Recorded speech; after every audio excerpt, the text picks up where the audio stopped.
Hello everyone, আসসালামু আলাইকুম। আমি আসাবুল নাইম জনি, পড়াশোনা করছি জাহাঙ্গীরনগর বিশ্ববিদ্যালয়ে ফার্মেসি ডিপার্টমেন্টে। আজকে আমরা আলোচনা করব কিভাবে উডের সাথে ফিউচার টেন্সের একটা সম্পর্ক তৈরি করা যায় সেটা। তো দেখো, তার জন্য আমি একটা সম্পর্ক নিয়েছি বা সম্পর্কের একটা টাইটেল দিয়েছি, যেটা ওড ভার্সেস ওড।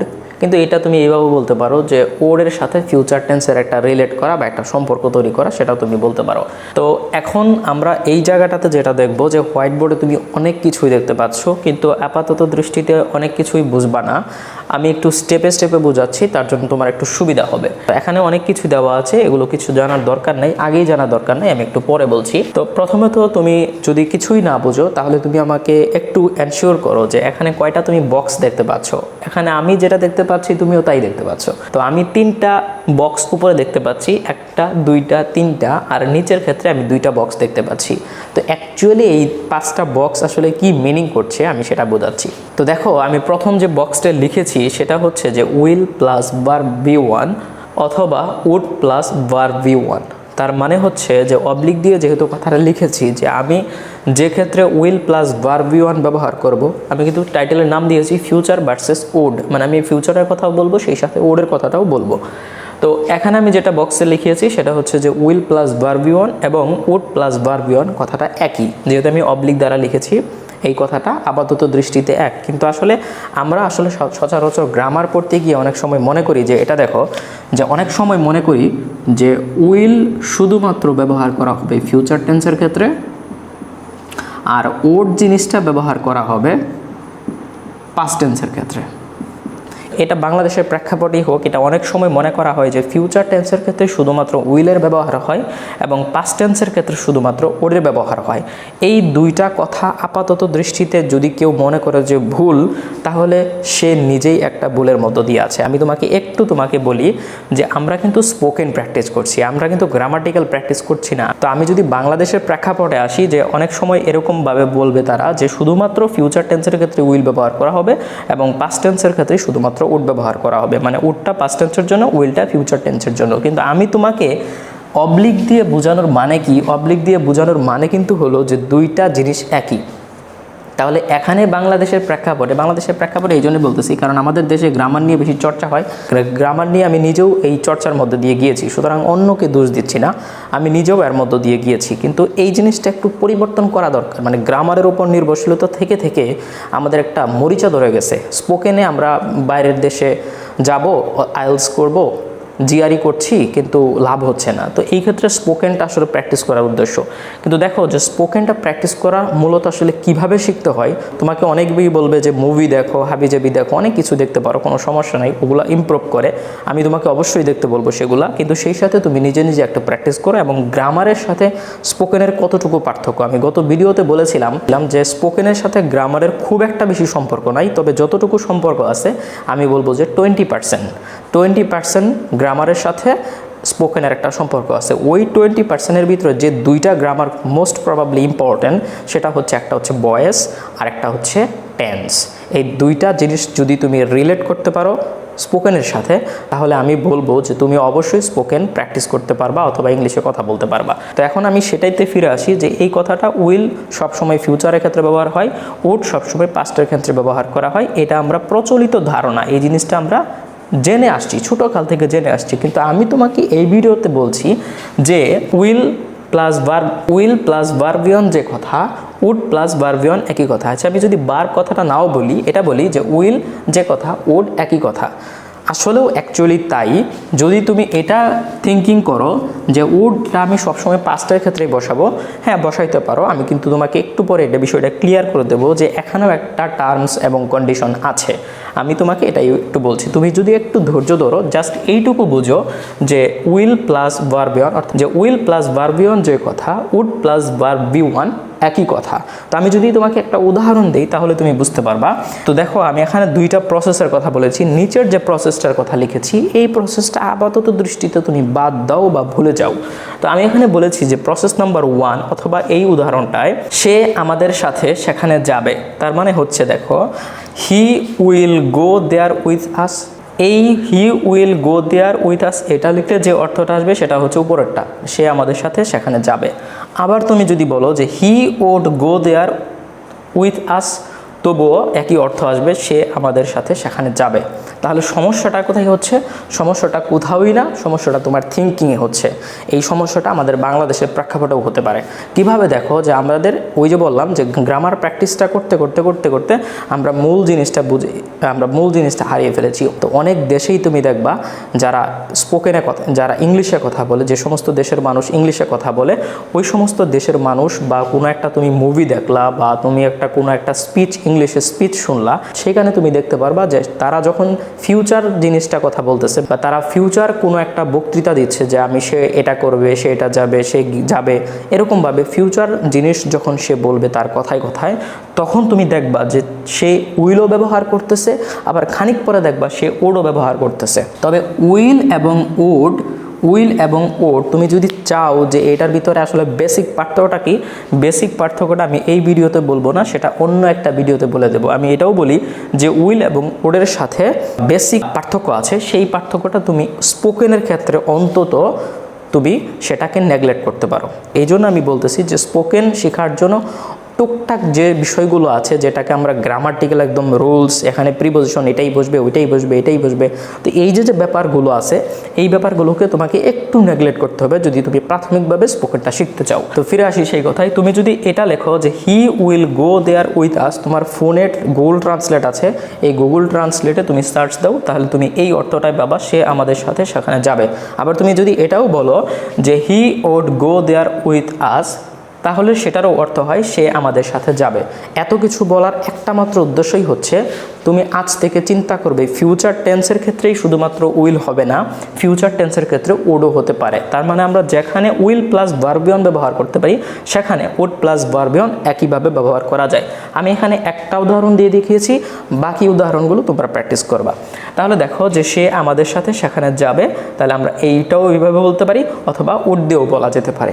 নাম্বার 1, তাহলে এই বক্সটা আমাদের ডান, বোঝানো শেষ হয়ে গেছে। ওকে, সেকেন্ড বক্সটায় আসি।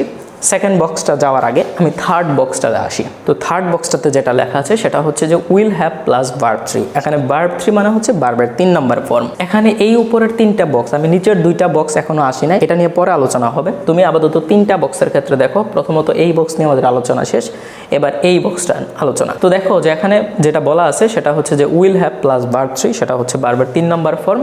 ওকে ফাইন, তাহলে এটা দ্বারা কি বুঝিয়েছি? এই বক্স এবং এই বক্সের সাথে কি তফাৎ? আমি বলবো যে কোনোই তফাৎ নাই। আমি এখানে এসে বলতেছি, থার্ড বক্সে তোমাকে যখন বোঝাচ্ছি তখন এখানে এসে বললাম যে এই থার্ড বক্স যে অর্থ প্রকাশ করবে, এই বক্সটা সেই অর্থই প্রকাশ করবে। এবার তোমার কাছে কনফিউশন লাগবে না যে এটাও সেম অর্থ বললেন, এটাও সেম বললেন, উইল প্লাস ভার্বিয়ন যে কথা, উড প্লাস ভার্বিয়ন যে কথা, উইল হ্যাভ প্লাস ভার্ব 3 একই কথা হবে? আনসার হচ্ছে হ্যাঁ, আসলে একই কথা হয়। তুমি স্পোকেনে এই জিনিসগুলো খুবই অনায়াসেই ব্যবহার করতে পারো, বাট গ্রামার খবরদার, আমি কিন্তু আবার বারবার বলছি, গ্রামারের সাথে তুমি স্পোকেনটাকে একবারে টোটালি মিলাতে যাবা না। গ্রামারের সাথে তুমি 20% মিলাতে পারো স্পোকেনের সাথে। তাহলে আমি যেটা বললাম যে উইল হ্যাভ প্লাস ভার্ব 3 যে কথা হচ্ছে, এই বক্সটা সেই কথা হচ্ছে, মানে এই বক্সটা যে কথা, যে মিনিং দিচ্ছে তোমাকে, যে অর্থটা বহন করবে, এই বক্সটা অর্থাৎ উইল হ্যাভ প্লাস ভার্ব 3 সেই অর্থটাই তোমাকে দিবে। এবার তুমি প্রসেস নাম্বার 2তে খেয়াল করো। প্রসেস নাম্বার 2তে বলা আছে যে এইটা হচ্ছে তোমার বাংলা, সে আমাদের সাথে সেখানে যাবে। এটাকে ট্রান্সলেট করে আমরা কোনভাবে দেখিয়েছি? এই থার্ড নাম্বার বক্সে দেখিয়েছি যে he will have gone there with us. এটাকে এইভাবেও বলা যেতে পারে। তুমি যদি এটাকে লেখে যদি গুগল ট্রান্সলেট দাও, মানে গুগল ট্রান্সলেটে যদি ইনপুট করো বা লিখো, তাহলে দেখবা যে এইটার অর্থটা অনেকটাই এটার কাছাকাছি। তো এখন তোমার মনে প্রশ্ন আসতেছে, এইটাও যে অর্থ বহন করছে, এটাও সেম অর্থ বহন করছে, তাহলে আমার এত কিছু শেখার দরকার কি?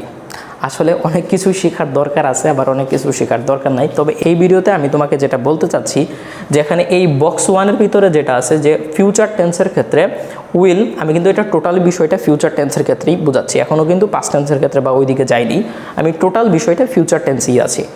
তো এখানে দেখো যে উইল প্লাস ভার্বিয়ন যে কথা বলছি, উড প্লাস ভার্বিয়ন একই কথা বলতেছি, অর্থাৎ তুমি যে জায়গায় উইল গো ব্যবহার করেছো সেই জায়গায় ওড গো ব্যবহার করতে পারো। আবার এই দুইটা জায়গায় যে এগুলো ব্যবহার করছো আবার ওই জায়গাতেই তুমি will have plus verb three ব্যবহার করে একই অর্থ বা একই অর্থ না পেলেও তুমি 99% একই মানে কাছাকাছি অর্থটা পেয়ে যাবে। তো এখন তুমি যদি আমাকে প্রশ্ন করো এই বক্সটাও দিয়ে কাজ চালাতে পারবো, এই বক্সটাও দিয়ে চালাতে পারবো, আমি তোমাকে উত্তর দিব যে এই বক্সের চেয়ে ফিউচার টেন্সের ক্ষেত্রে যে কোনো ফিউচার টেন্স, মনে করো তুমি যে কোনো একটা ভার্বযুক্ত ফিউচার টেন্স, মনে করো আমি সেখানে যাব, আমি খাবো, আমি কাজটা করব, এই যে করার ব্যাপারটা, এই যে ডো বিষয়টা, মানে ডো বিষয়টা বলতে যে ভার্ব মানে যে কথা তুমি যে ফিউচার টেন্সটা বলতেছো সেই টেন্সে যদি কোনো ভার্ব থেকে থাকে তাহলে ওই ফিউচার টেন্সটা অবশ্যই তুমি এই ফরম্যাটেই রাখবা। এই জন্য আমি এখানে 3টা টিক দিয়ে দিলাম, 1টা 2টা 3টা।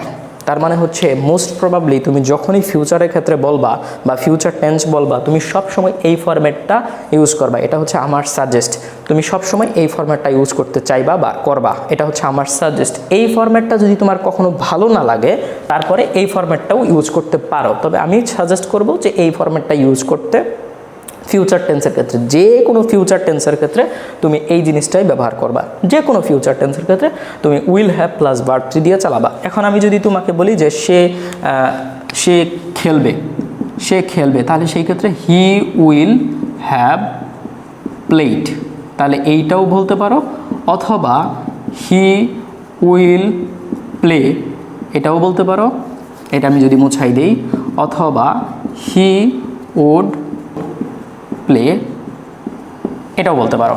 তাহলে আমি এই ফরম্যাটটা তো বলতে পারি, এটা হচ্ছে এইটা, আর এই নিচের যে এটা সেটা হচ্ছে এই ফরম্যাটে।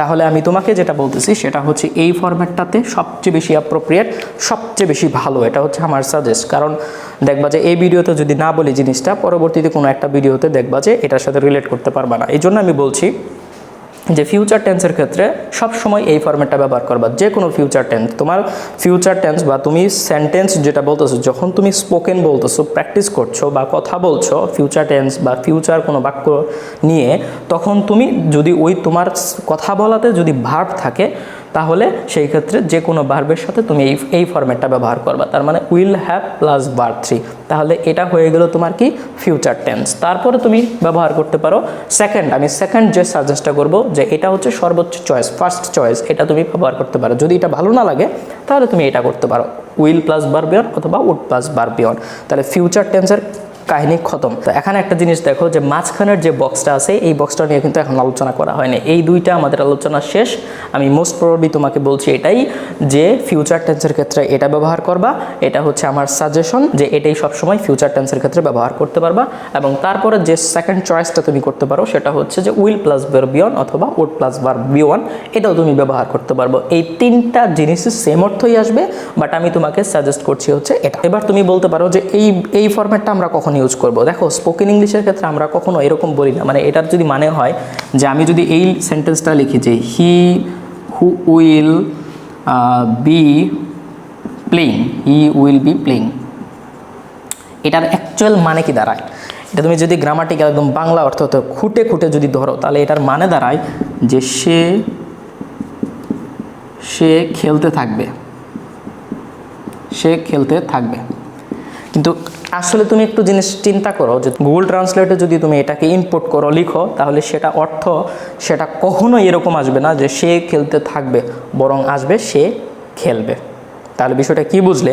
আমি এখান থেকে তোমাকে যেটা বোঝাতে চাচ্ছি যে উইল অথবা would be plus verb on যে কথা, এটাও একই কথা, এটাও একই কথা। তার মানে আমি তিনটা বক্সের জিনিসটা একই কথা বলতেছি, ফিউচার টেন্সের ক্ষেত্রে একই কথা। তো এখানে আরেকটু বলি জিনিসটা, নয়তো বা ক্লিয়ার হবে না, যে সে খেলতে থাকবে এই কথাটা কিন্তু আমরা স্পোকেনে ব্যবহার কখনোই করি না। কেমন করি না বলি যে আমরা কিন্তু কথায় কথায় এরকম বলি না যে সে খেলতে থাকবে, সে যেতে থাকবে, এরকম কিন্তু বলি না। আচ্ছা ঠিক আছে, সে যাবে, সে খেলবে, এরকম নর্মাল যে কথাগুলো এটা ফিউচার টেন্সের ক্ষেত্রে এরকম বলি।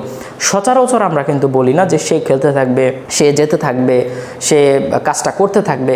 এটা ওই যে গ্রামার আমরা যখন পড়েছি, মানে মানে ওই যে যখন আমরা ট্রান্সলেশন করেছি যে সে খেলতে থাকবে, সে পড়তে থাকবে, এরকমভাবে আমরা ব্যবহার করেছি। কিন্তু আমরা কখনো কি কথায় কথায় দেখবা যে খুবই রেয়ার এই জিনিসটা বলি যে সে খেলতে থাকবে, সে যেতে থাকবে, এরকম করে কোনো কথা বলি না আমরা। সে খেলবে, সে যাবে, সে কাজটা করবে, সে পানি আনবে, সে খাবে, এই ধরনের কথাগুলো কিন্তু বলি। কিন্তু আমরা বলি না যে সে খেতে থাকবে, সে যেতে থাকবে। এই ধরনের স্পোকেনে কিন্তু বা আমরা বাস্তবে তুমি যে কথাগুলো বলো সেখানে কিন্তু কখনোই তুমি ইউজ করো না যে সে খেলতে থাকবে, সে যেতে থাকবে, এইভাবে কিন্তু কখনোই বলো না। তুমি কিভাবে বলো যে সে যাবে, সে খেলবে, সে ঘুমাবে, এভাবে কিন্তু বলো। এই জন্য আমি বলতেছি তাহলে এটার প্রপার যে মিনিংটা আসে স্পোকেনের ক্ষেত্রে যদি আমি বলি, সেই ক্ষেত্রে যে মিনিংটা আসবে সেটা হচ্ছে সে খেলবে। বেসিক যে কথাটা সেটা হচ্ছে সে খেলতে থাকবে, এই অর্থটা পাই। এটাকে করলে আমরা গ্রামাটিক্যাল নিয়ম অথবা ট্রান্সলেশন নিয়ম যেটা পড়েছি সেটা হচ্ছে যে খেলতে থাকবে। ওই যে উইল বি প্লাস ভার্বের সাথে আইএনজি থাকলে ইতে থাকবে এরকম ব্যাপার আমরা ছোটোকালে কিন্তু পড়েছি, গ্রামার যখন পড়েছি তখন আমরা এভাবে পড়েছি। কিন্তু আসলে স্পোকেন যখন শিখবা তখন এটা আসলে বাস্তবে বলি না। স্পোকেন জিনিসটা আসলে কি, তুমি কেন স্পোকেন শিখতে যাচ্ছ, তুমি কেন ইংলিশ শিখতে যাচ্ছ? এটা তো একটা ল্যাঙ্গুয়েজ, তাই না? তুমি এখানে কেন গ্রামারগুলো ঢুকাচ্ছ? এখানে গ্রামারের সাথে স্পোকেনের সম্পর্কটা 80% করলে তো হবে না। তুমি 100%-এর ভিতরে তুমি 80%ই তুমি কী করে ফেলতেছো, গ্রামারের সাথে স্পোকেনটা মিক্সড করে ফেলতেছো। কিন্তু না, তোমাকে তো মিক্সড করতে হবে। ওই যে বললাম যে 20% মিক্সড করতে হবে।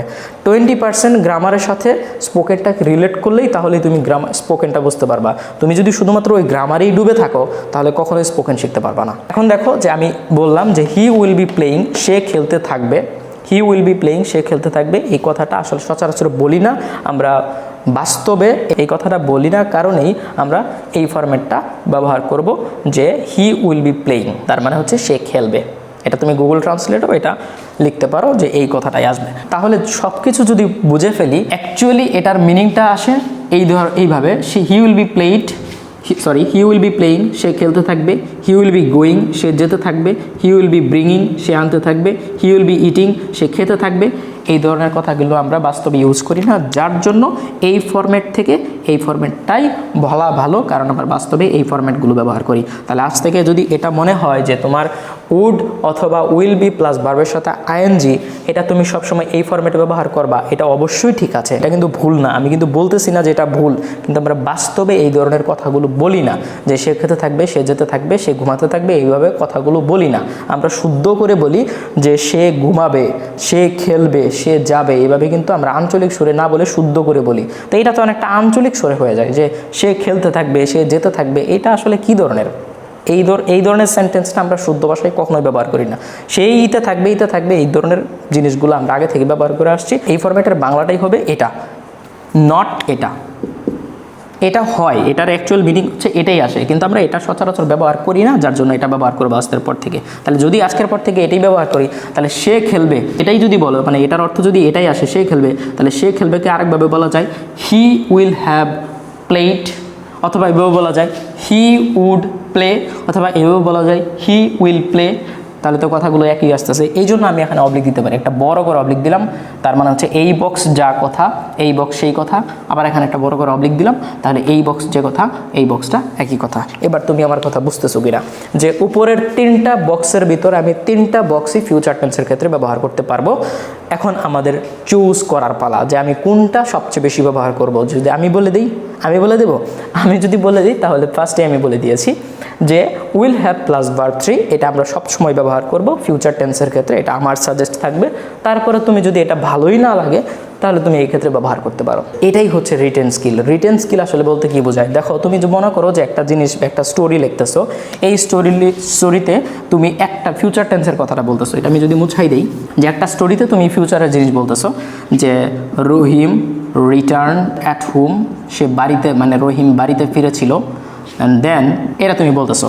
তাহলে একটা গল্প বললা, এই গল্পের ভিতরে জাস্ট আমি একটা সেন্টেন্স বা 2টা সেন্টেন্স লিখলাম যে রহিম রিটার্ন হোম, রহিম বাড়িতে ফিরেছিল, and he will go to market, এবং সে বাজারে যাবে। এটা সে ডিসাইড করলো, যে আমি কথাটা লিখিনি, সিদ্ধান্ত নিল বা ডিসাইড করলো, এরকম লিখিনি, জাস্ট আমি বললাম তোমাকে বোঝানোর জন্য যে and he will go to market, সে বাজারে যাবে। এখন তুমি এই যে উইল গো কোন ফরম্যাটে লিখেছো বলো তো দেখি, কোন ফরম্যাটটা? এই ফরম্যাটটা ব্যবহার করছো। তাহলে এই ফরম্যাটের ভিতরে 2টা কথা ছিল, যে উইল প্লাস ভার্বিয়ন যে কথা, উড প্লাস ভার্বিয়ন একই কথা। তাহলে সেই ক্ষেত্রে তুমি উইলের জায়গায় তুমি উড গো ব্যবহার করতে পারো। এখন উড গো যে কথা, মানে এই ফরম্যাটটা যে কথা, এই ফরম্যাটটা একই কথা, তাহলে সেই ক্ষেত্রে তুমি উইল হ্যাভ প্লাস ভার্ব 3 একই কথা ব্যবহার করতে পারো। এখন এই ফরম্যাটটা যে কথা, এই ফরম্যাটটা যে কথা, এই ফরম্যাটটা একই কথা, কিন্তু সেই ক্ষেত্রে আমরা এই জন্য লিখতে পারি যে উইল অথবা উড বি ভার্বের সাথে আইএনজি, তার মানে হচ্ছে কি গোয়িং। তাহলে এই ক্ষেত্রে তুমি কয়টা জিনিস ব্যবহার করতে পারো? তাহলে দেখো যে he will go to market, সে বাজারে যাবে। He would go to market, সে বাজারে যাবে। হি উইল হ্যাভ গন, এখানে প্লাস, এখানে এই লিখেছি, এখানে গন হবে। He will have gone to market, সে বাজারে যাবে। হি উইল অথবা he would be going to market, সে বাজারে যাবে। বাট এটার অ্যাকচুয়ালি মিনিং কি হতো? অ্যাকচুয়ালি মিনিং যদি তুমি করতা তাহলে সে এরকম হতো যে সে মানে রহিম বাজারে যেতে থাকবে, বাজারে যেতে থাকবে। এই যে এই ধরনের কথাগুলো আমরা আঞ্চলিক সুরে হয়ে যায় বা আঞ্চলিক জিনিস হয়ে যায় বা সচরাচর শুদ্ধ ভাষায় এই জিনিসটা আমরা ব্যবহার করি না, যার জন্য এই বিষয়টাকে তুমি একটু নেগলেক্ট করতে পারো। নেগলেক্ট করে একটু শুদ্ধ ভাষায় বলবা যে রহিম বাজারে যাবে। তাহলে যদি এটা নেগলেক্ট করতে পারো, এই যে এটার অ্যাকচুয়ালি মিনিং আমি একটু লিখেই দিই যে সে মানে রহিম, তো এটার অ্যাকচুয়ালি মিনিং হচ্ছে রহিম বাজারে যেতে থাকবে, রহিম বাজারে যেতে থাকবে, এটার অ্যাকচুয়ালি মিনিং। বাট এটা আমরা ব্যবহার করবো না। ওই যে কেন ব্যবহার করবো না বললাম, যে এটা অনেক আঞ্চলিক সুরে হয়ে যায় বা এই ধরনের কথাগুলো আমরা বাস্তবে এগুলো ব্যবহার করি না শুদ্ধ ভাষায়, যার জন্য এটাকে নেগলেক্ট করে তুমি বলতে পারো যে রহিম বাজারে যেতে থাকবে। এটার বদলে তুমি লিখতে পারো যে রহিম বাজারে যাবে। তাহলে কথাগুলো আমি আরেকটু রিপিট করছি, সেটা হচ্ছে যে এই প্রথম বক্সটা যে কথা ফিউচার টেন্সের ক্ষেত্রে, এইটাও যে কথা, এটাও একই কথা। কেউ যদি তফাৎ করতে চায় তুমি তফাৎ করতে দিবা না, তুমি তফাৎ করতে দিবা না এই জন্যই কারণ তুমি স্পোকেন শিখতে যাচ্ছ। তুমি গ্রামাটিক্যাল নিয়মে কখনোই এই বিষয়টা মাথায় আনবা না যে এটা পার্থক্য ওইভাবে করা যায়। তুমি নির্দ্বিধায় এই তিনটা ফরম্যাটকে একইভাবে বলতে পারো। তিনটা ফরম্যাটের ভিতরে বা তিনটা বক্সকে আমরা এক একটা ফরম্যাট বলতেছি, এটা একটা ফরম্যাট, এটা একটা ফরম্যাট, এই ফরম্যাট। তো এই তিনটা ফরম্যাট বা তিনটা বক্সের ভিতরে তোমার যার যেটা ভালো লাগে সেটাই তুমি ব্যবহার করবা। আমার কাছ থেকে তুমি যদি সাজেস্ট নিতে চাও, আমি বরাবরই বলে আসছি যে এটা ব্যবহার করবা 1 নম্বর। এই জন্য আমি 3টা রাইট দিয়েছি। এটা হচ্ছে আমার সবচেয়ে বেশি পছন্দ। এটা সবচেয়ে বেশি পছন্দ এই জন্যই, কেন পছন্দ এটা আমি একটু পরে বলতেছি। এই যে দ্বিতীয় বক্সের ক্ষেত্রে এটা, তারপরে হচ্ছে যে দ্বিতীয় ক্ষেত্রে মানে দ্বিতীয় যদি তোমার চুজ করো, তোমাকে যদি চুজ করতে দেই তাহলে তুমি এটাও করতে পারো। দ্বিতীয় ক্ষেত্রে আমি চুজ করব এটা। এবং থার্ড যেটা চুজ করবই না অথবা চুজ করলেও একটা টিক চিহ্ন দিয়ে চুজ করব, মানে এটা সাধারণত এই ফরম্যাটটা আমরা ব্যবহার করি না। ব্যক্তিগতভাবে আমার এই ফরম্যাটটা ভালোই লাগে না। আমি ফিউচার টেন্স বোঝানোর জন্য বা ফিউচার টেন্স যদি কোনো খাতায় যদি কোনো একটা স্টোরি লিখি ফিউচার টেন্সকে বোঝানোর জন্য, অবশ্যই আমি এই ফরম্যাট ব্যবহার করি, নয়তোবা এই ফরম্যাট ব্যবহার করি। এই ফরম্যাটে যাই না, কারণ এই ফরম্যাটটা দেখতে ভালো লাগে না। দেখো, ভালো লাগলেও এটা এটা এটা কেন জানি ভালো লাগে না, এটাতে একটা শত্রুতা আছে, হতে পারে। তাহলে এখান থেকে আমরা মুছাই দিতে পারি, কারণ এগুলো তোমাকে অলরেডি আগে বোঝানো হয়েছে যে সে আমাদের সাথে যাবে। সেখানকার একটা ইংলিশ হতে পারে যে হি উইল গো দেয়ার, একই অর্থ আসবে। হি উড গো দেয়ার, একই অর্থ আসবে।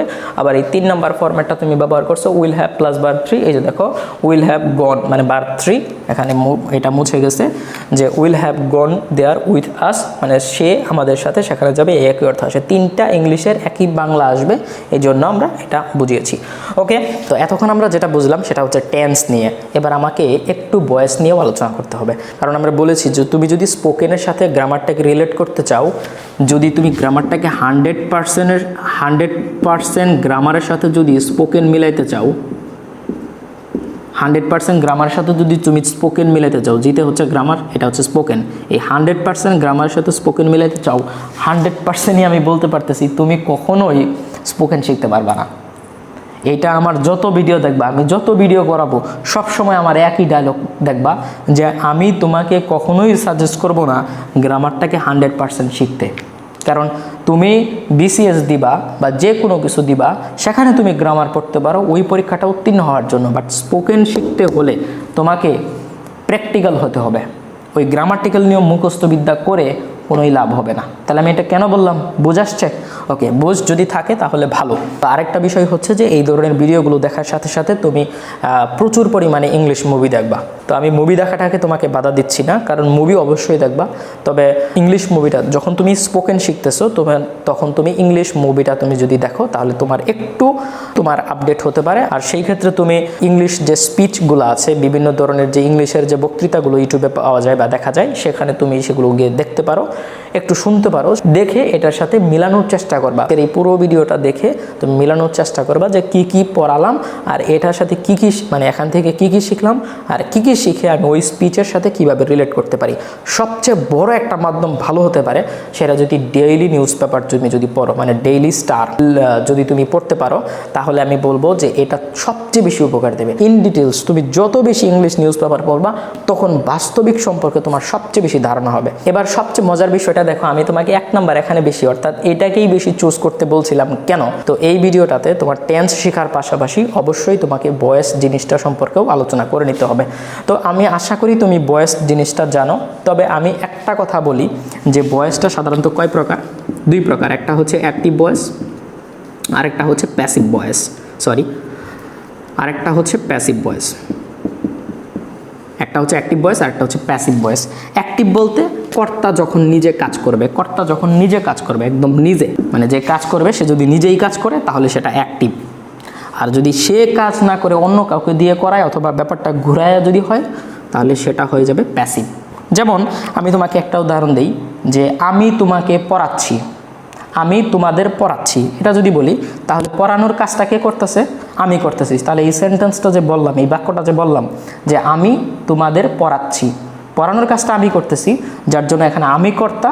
আর আমি যেহেতু নিজে পড়াচ্ছি, কাজটা নিজে করতেছি, এই জন্য সেন্টেন্সটা হয়ে গেছে অ্যাক্টিভ। কিন্তু আমি যদি এই সেন্টেন্সটায় বা এই বাংলা কথাটা যদি আমি প্যাসিভে বলতে চাই তাহলে তো আমার দ্বারা তোমাদের পড়ানো হয়, আমি তোমাদেরকে পড়াচ্ছি, এটা হচ্ছে অ্যাক্টিভ জিনিস, অ্যাক্টিভ সেন্টেন্স বা অ্যাক্টিভ বাক্য। আর যখন আমি প্যাসিভের ক্ষেত্রে বলবো তখন সেটা হয়ে যাবে যে আমার দ্বারা তোমাকে পড়ানো হয় বা তোমাদের পড়ানো হয়, এটা হচ্ছে প্যাসিভ। আমি আরেকটা উদাহরণ দিই, সে খেলতে যাচ্ছে, এটার যদি প্যাসিভ করো তাহলে সেটা হয়ে যাবে তার দ্বারা খেলা হচ্ছে। ঠিক আছে? বা এরকমভাবে বলতে পারি যে সে খেলছে, তাহলে আমি যদি প্যাসিভে সে খেলছে, এটা হচ্ছে অ্যাক্টিভ, কারণ খেলার কাজটা সে নিজে করতেছে। আর আমি যদি এই জিনিসটাই প্যাসিভে করতে চাই তাহলে হয়ে যাবে তার দ্বারা খেলা হচ্ছে। আমি বললাম যে সে ক্রিকেট খেলছে, তাহলে এটাকে প্যাসিভ করে যদি বলি, উল্টা ঘুরায় যদি বলি, তাহলে সেটা হয়ে যাবে কি যে তার দ্বারা খেলা হচ্ছে। সে মার্কেটে যাচ্ছে, সে বাজারে যাচ্ছে, তাহলে এই বাজারে যাওয়ার কাজটা সে নিজে করতেছে, এই জন্য সে অ্যাক্টিভ, মানে ওই সেন্টেন্সটা অ্যাক্টিভ হয়ে যাচ্ছে। আর যদি আমি একটু ঘুরায় বলি তাহলে প্যাসিভ হয়ে যাবে। ঘুরায় বললে কি হবে? আমি অ্যাক্টিভে বলেছিলাম সে বাজারে যাচ্ছে, আর যখন আমি প্যাসিভে বলছি তখন সেটাকে আমি কিভাবে বলবো? তার দ্বারা বাজারে যাওয়া হচ্ছে। বুঝছো তো একটু? তো আমরা অ্যাক্টিভ ভয়েস, প্যাসিভ ভয়েস অত ডিটেলসে যাব না। এই যে যতটুকু বুঝলাম যে একটা হলো নিজে যদি কাজ করে তাহলে অ্যাক্টিভ, একটু ঘুরায় যদি বলা হয় তাহলে প্যাসিভ। এখন কোন বাক্যটা ঘুরায় দেওয়া আছে এটা তুমি কিভাবে বুঝবা? নিজে কাজ না করলে যা থাকবে তাই প্যাসিভ। আমি যদি নিজে কাজ করে ফেলি, মানে নিজে যদি একটা কর্তা যখন নিজে কাজ করে তখন তুমি বুঝবাই যে হ্যাঁ, এই সেন্টেন্সটা দেখে বুঝবা না কর্তা নিজে কাজ করছে কি না। একটা বাংলা সেন্টেন্স দেখে তো বোঝার কথা। তুমি বলো যে মা আমাকে পানি আনতে বলেছে, এই পানি আনার কাজটা কে করবে?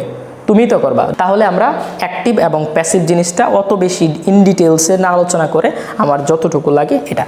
এখন আমি ধরো বাংলা পারি না, তো আমি ধরে নিলাম যে তুমি বাংলা জিনিস জানো না। অবশ্যই জানবা না, যেহেতু আমি ভয়েস পড়াচ্ছি না, সুতরাং তোমাদের জানার কথাও না, আমাদের অন্তত আমার ভিডিও দেখে। তো আমি তোমাকে ভয়েস জিনিসটাই পড়াবো, কিন্তু একটু টেকনিক আকারে।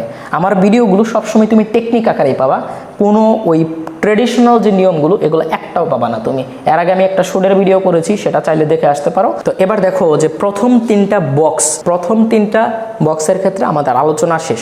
প্রথম 3টা বক্সের ক্ষেত্রে এখন একটাই আলোচনা, সেটা হচ্ছে যে 3টা বক্স একই কথা, মুদ্রার এপিঠ এবং ওপিঠ বলে কোনো কিছু নাই, 3টা বক্সই একই কথা। তোমাকে যদি প্রশ্ন করা হয় 3টা বক্স এক কেমনে, তুমি বলবা অমনেই। বুঝছো তো ব্যাপারটা? আচ্ছা, তো এখন আমাদের যে বিষয়টা সেটা হচ্ছে যে এই বক্সটা এবং এই বক্সটা আলোচনা। উপরের 3টা বক্স নিয়ে আলোচনা হয়েছে, 2টা বক্স, এই নিচের 2টা বক্স নিয়ে আলোচনা হয় নাই। তো তাহলে নিচের দুইটা বক্স কি মিনিং করছে?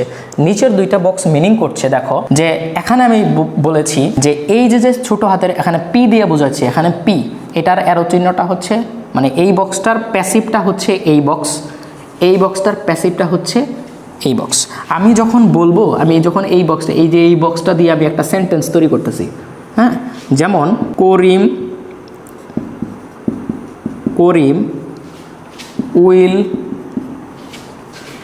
will have played cricket।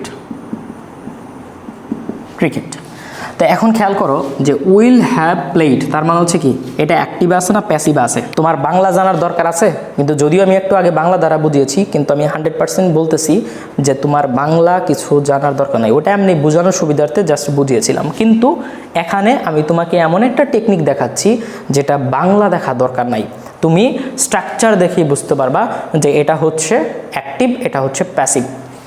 যখন আমি এটা কিন্তু টোটালি ফিউচারের ক্ষেত্রেই বলতেছি, ফিউচারের ক্ষেত্রে এটা যখন ব্যবহার করেছি মানে উইল হ্যাভ ভার্ব বি3, যে দেখো ভার্ব বি3 মানে হচ্ছে প্লে থেকে প্লেড আসছে, তাহলে উইল হ্যাভ প্লাস ভার্ব 3 মানে হচ্ছে উইল হ্যাভ প্লেডস যখন ব্যবহার করেছি তখন এই সেন্টেন্সটা অনায়াসেই অ্যাক্টিভ।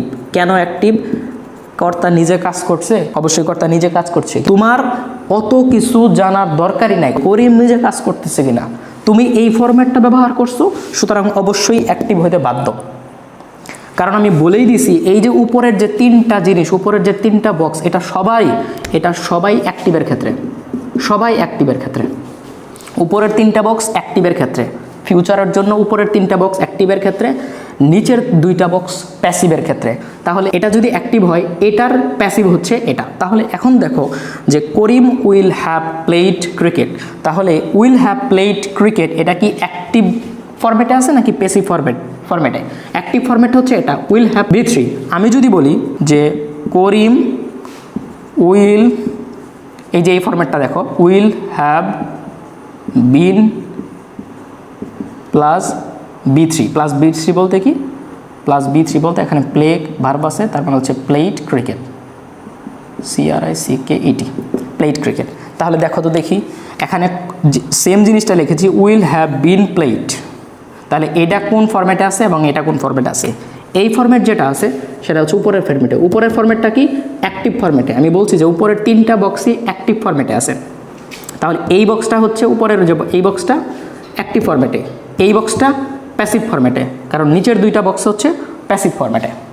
ঠিক আছে, তোমাকে আমি এই দুইটা বক্সের পার্থক্য দেখাচ্ছি একটু পরে, কিন্তু তুমি এটা মনে রাখো যে এই ফরম্যাটটা হচ্ছে মানে উইল হ্যাভ প্লাস ভার্ব 3 অর্থাৎ প্লেড, তাহলে এই ফরম্যাটটা হচ্ছে অ্যাক্টিভের ক্ষেত্রে আর এই ফরম্যাটটা হচ্ছে প্যাসিভের ক্ষেত্রে। তাহলে তুমি দেখেই বুঝতে পারবা যে একটা সেন্টেন্স অ্যাক্টিভে নাকি প্যাসিভে। তাহলে আমি যখন বলবো তাহলে এটার অর্থটা কিভাবে দাঁড়ায়? এটার অর্থটা হচ্ছে যে Karim will have played cricket, Karim cricket খেলবে।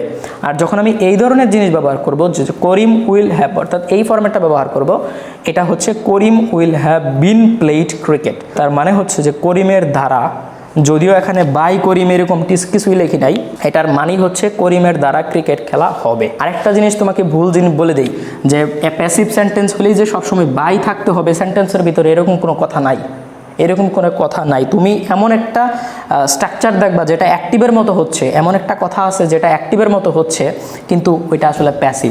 এবার দেখো যে এটাকে তুমি দেখো, এটা কিন্তু প্যাসিভ, এটা কিন্তু অ্যাক্টিভ। আরেকটা কথা তোমাকে বলে দেই, এই বাই ছাড়াও আমি এক নাম্বার কথা বললাম যে সেন্টেন্সের ভিতরে বাই থাকলেও প্যাসিভ, আবার কখনো কখনো না থেকেও প্যাসিভ হয়, এটা একটা কথা।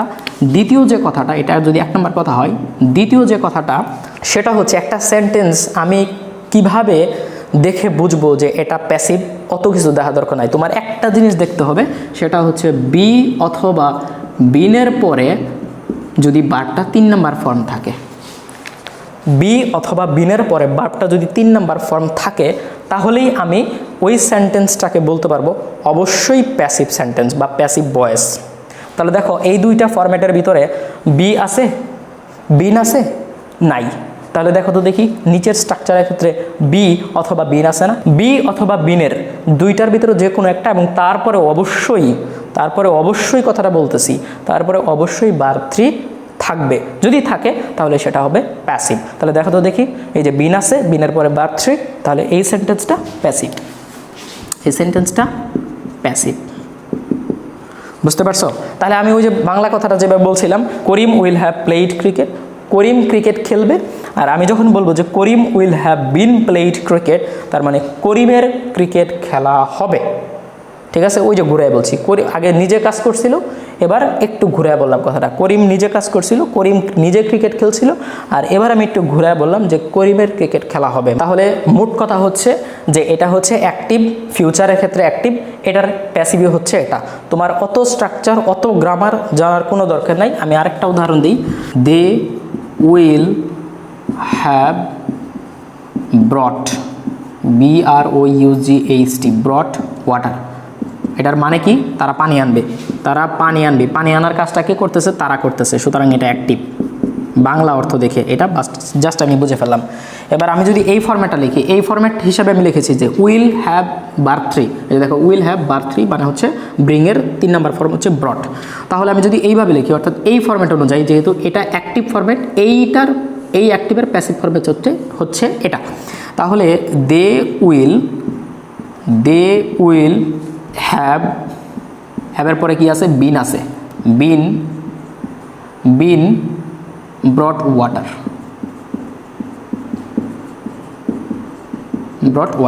তাহলে দেখো যে they will have brought water, আরেকটা লিখেছি they will have been brought water. তাহলে আমি বলছিলাম 2 নম্বর কথা, যে কোনো একটা সেন্টেন্সে যদি তুমি বি অথবা বিনের পরে বিন দেখে তারপরে যদি বার 3 দেখো, তাহলে সেটা অবশ্যই প্যাসিভ হবে। দেখো তো দেখি, উইল হ্যাভের মাঝখানে এই যে বিনটা আছে না, তাহলে ওইটা অবশ্যই কি হবে?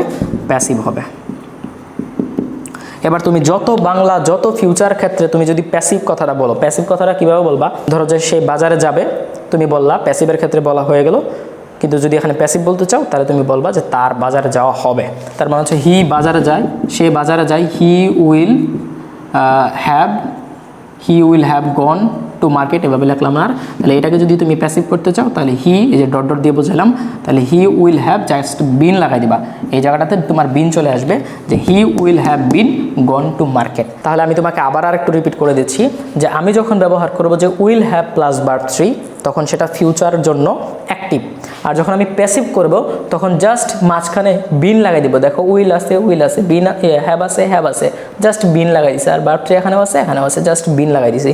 ওই যে আমি বললাম যে বি অথবা কোনো একটা সেন্টেন্সের ভিতরে বা কোনো একটা স্ট্রাকচারে যখন বি অথবা বিন থেকে যদি তারপরে বার 3 থাকে, এই যে বার 3 আছে, তাহলে সেটা অবশ্যই প্যাসিভ জিনিস।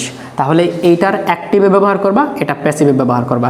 এবার তুমি মনে করো একটা স্টোরি লিখতেছো এখানে, তাহলে তো এবার দেখো যে এখানে স্পোকেনের বিষয়টা কোথেকে আসলো? আমি তো সেই গ্রামারে ফিরে গেলাম, স্পোকেনের বিষয়টা আছে কিভাবে? দেখো তুমি যখন এবার লিখতেছো, কোনো একটা স্টোরি লিখতেছো, ফিউচারের যে কোনো জিনিস লিখতেছো, যেমন আমি যদি একটা স্টোরি লিখি, তাহলে আমি যে জিনিসটা লিখলাম সেটা হচ্ছে যে করিম বাজারে যাবে, তারপরে বললাম কিন্তু তার বাজারে যাওয়া হবে না। এবার তুমি একটু মিলাও, তুমি এখানে এই বিষয়টা স্পোকেনে কীভাবে করবা বা তোমার রিটেন স্কিলে তুমি কীভাবে ব্যবহার করবা। তুমি বলতেছো যে করিম বাজারে যাবে কিন্তু তার বাজারে যাওয়া হবে না, এরকমভাবে বলতেছো, তুমি কাউকে উপস্থাপন করছো। কিন্তু তখন তাহলে ইংলিশে এটা কীভাবে বলবা? যে করিম বাজারে যাবে, তাহলে করিম বাজারে যাবে, তাহলে সেক্ষেত্রে তুমি এই যে বাজারে যাবে, এটা কি ফিউচার টেন্স না? এটাও কি ফিউচার টেন্স না? আচ্ছা, ফিউচার টেন্সের ক্ষেত্রে এটা অ্যাক্টিভ, এটা প্যাসিভ। ব্যাপারটা এটা অ্যাক্টিভ কীভাবে বুঝলাম? দেখো যে এটা আমি দেখেই বুঝতে পারতেছি, করিম বাজারে যাবে মানে যাওয়ার কাজটা করতেছে করিম, তাহলে সেটা হচ্ছে অবশ্যই এই উপরের 3টা ফরম্যাটে ব্যবহার করতে হবে। তাহলে এই ফরম্যাট নিতে পারো, এই ফরম্যাট নিতে পারো, এই ফরম্যাট নিতে পারো, তোমার ইচ্ছা। বাট আমি বলছিলাম 1 নম্বর ফর্মটা নিতে। তাহলে করিম বাজারে যাবে, আমি বলছিলাম বলতে এটা তোমাকে আমি বাধ্যবাধকতা দিচ্ছি না, এটা তুমি ব্যবহার করতে পারো, আমার স্পেশালি ভালো লাগে এই জন্য আমি বারবার এটা দিচ্ছি। তুমি চাইলে এই ফরম্যাট ব্যবহার করতে পারো, এই ফরম্যাটে ব্যবহার করতে পারো। তাহলে করিম বাজারে যাবে, তাহলে Karim will have gone to market. তাহলে দেখা যাচ্ছে Karim will have gone to market, এটা হচ্ছে করিম বাজারে যাবে, কিন্তু এই যে মানে হচ্ছে কিন্তু তার বাজার যাওয়া হবে না। এবার তুমি একটু হিসাব করো, কিন্তু মানে বাট তার বাজার যাওয়া হবে না, এই যে তার বাজার যাওয়া হবে না, এই যে কথাটা বললা, এখানে কোনো কি অ্যাক্টিভের কথাটা আছে? এখানে কি কর্তার কথাটা আছে?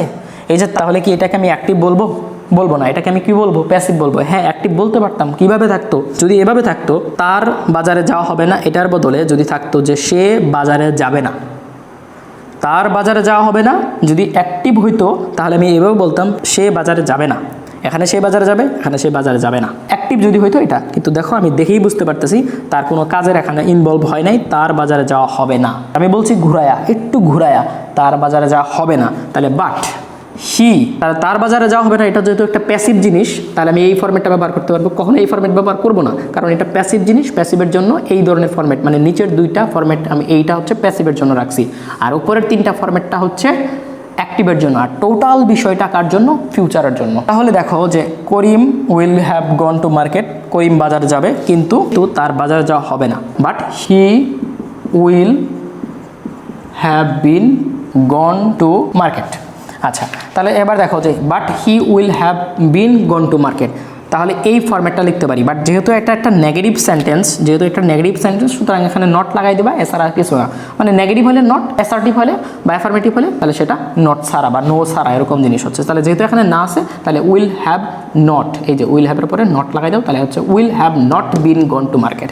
তার মানে হচ্ছে যে তার বাজারে যাওয়া হবে না। এই প্রথম যে তিনটা, একটা দুইটা তিনটা, এই তিনটা উপরের তিনটা যে বক্সটা, এটা অ্যাক্টিভের জন্য ব্যবহার করব, এই নিচের দুইটা হচ্ছে প্যাসিভের জন্য ব্যবহার করব। তাহলে এই বক্সটা হচ্ছে অ্যাক্টিভ, এই বক্সটার প্যাসিভটাই হচ্ছে এটা। তাহলে এইভাবে তুমি মনে রাখবা যে অ্যাক্টিভ আর একটা প্যাসিভ। তাহলে প্যাসিভের ক্ষেত্রে কীভাবে বুঝবো? সেখানে বি অথবা বিনের পরে বা 3 থাকবে। তো এবার একটা জিনিস খেয়াল করো, তা আমি যেহেতু এটা বলেছি, অর্থাৎ এটার আলোচনা শেষ, এই ফরম্যাটের কিন্তু আলোচনা এখনো হয়নি। তাহলে এই ফরম্যাটের উপরে দেখো, এই বক্সটার উপরে দুইটা অ্যারো আছে।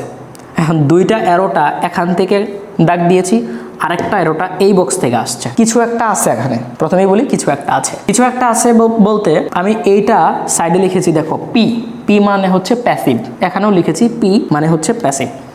অর্থাৎ এটা যদি অ্যাক্টিভে হয়, মানে উপরের তিনটা তো অ্যাক্টিভে আর নিচের দুইটা বক্সটা হচ্ছে প্যাসিভে, এটা যদি অ্যাক্টিভ হয়, এই বক্সটার প্যাসিভ হচ্ছে এই বক্স, ইভেন এই বক্সের প্যাসিভ হচ্ছে এটা। এই জন্য আমি অ্যারোটা দুই খান থেকে দেখাইছি। এই বক্সটার প্যাসিভ হচ্ছে এটা, এই বক্সটা, এবং এই বক্সটার প্যাসিভ হচ্ছেও এটা। তাহলে তুমি দুইটাই কথা বলতে পারবা যে এটার প্যাসিভ হচ্ছে এটা, এটার প্যাসিভ হচ্ছে এটা। তো একটা জিনিস খেয়াল করো, বি এখানেও আছে, বি এখানেও আছে। এবার তুমি বলতে পারো যে স্যার আপনি তো বলছেন যে বি থাকলে সাধারণত এটা হচ্ছে প্যাসিভ হয়, তো এটা অ্যাক্টিভ কেমনে, এটা প্যাসিভ কেমনে?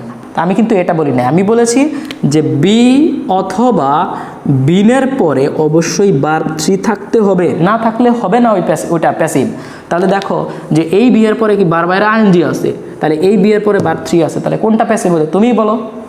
এটা, এই জন্য বলছি এটা। তাহলে দেখো যে এটার প্যাসিভ, তাহলে এটার প্যাসিভটা কি হচ্ছে যে আমি যখন অ্যাক্টিভ বলবো যে উইল প্লাস ভার্ব বি1 অথবা ওড প্লাস ভার্ব বি1, এটাকে আমি প্যাসিভ করার সময় তখন আমি বলবো যে উইল অথবা ওড বি প্লাস ভার্ব 3। এটাকে তোমাকে একদম ঠাটায় মুখস্থ করতে হবে, মানে একদম ঠাটায় মুখস্থ বলতে এটা ব্রেনে নিয়ে নিতে হবে যে এটার যদি অ্যাক্টিভ হয় এটার প্যাসিভ হচ্ছে এটা, আবার এটা যদি অ্যাক্টিভ হয় এটার প্যাসিভ হচ্ছে এটা, এটার অ্যাক্টিভ হলে এটার প্যাসিভ হচ্ছে সেম জিনিসটাই। এইখানে একটু মজার বিষয়টাই হচ্ছে যে আমার আরেকটা, মানে এটার জন্য এটা, এটার জন্য আরেকটা আলাদা করে বক্স, এটার জন্য আরেকটা আলাদা করে বক্স, এটা করার দরকার পড়লো না, মানে দুইটা দিয়েই একটার কাজ চলে গেল। তাহলে এবার আমি তোমাকে বাংলা অর্থ দিয়ে কিছু একটা উদাহরণ দিয়ে বুঝাই। যে আমি যদি বলি যে ওই উদাহরণটাই দেখাই যে